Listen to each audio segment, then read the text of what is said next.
As a society, we have struggled with end-of-life issues. We seem to want to extend life as opposed to want quality of life. And so often it's the families and people that surround somebody that want them to continue to try to live longer, even though they're struggling with pain and they're struggling with poor quality of life. And we don't want to disappoint our families. So we'll say, yes, sure, we'll continue to do this. We'll have another round of chemotherapy. We'll have another operation. And all that's doing is prolonging death. And so I think that's been the big problem, is getting our society so that families together can get on the same page about what somebody wants at the end of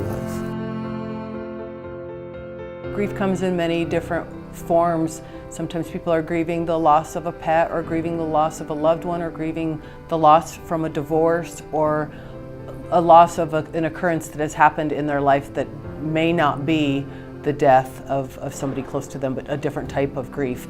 And so grief and trauma comes in many different forms, and so we offer support to those who are grieving from any type of loss.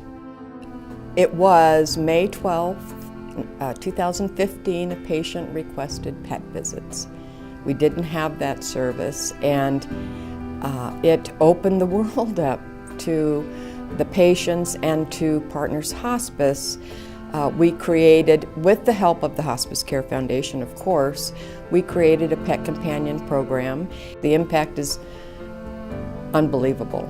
The reduction of stress and the opportunity to sit and pet a critter. And we have a huge variety of animals, you name it, big ones, little ones.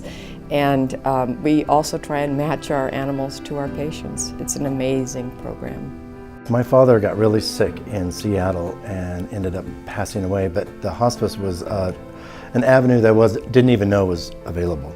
And my stepmom was kind of overwhelmed, so they stepped in and just did an amazing job with him right at the end of his life. And so that's how, when I was asked to do this, it was like, absolutely.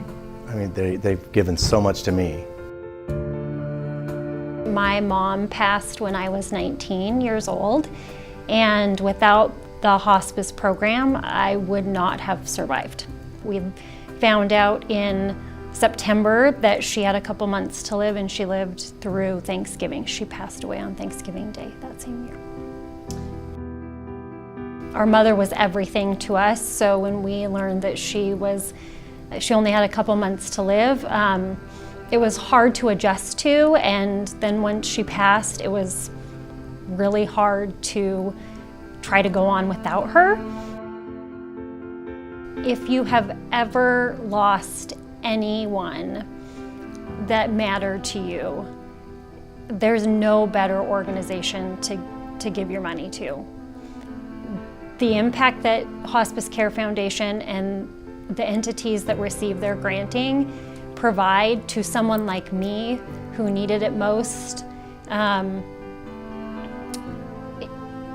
it means the world to them.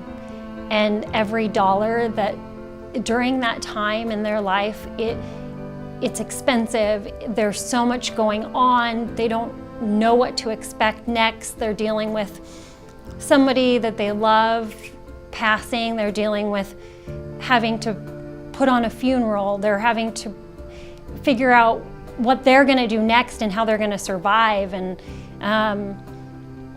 any dollar amount that can provide resources to get them through that challenging time is incredible.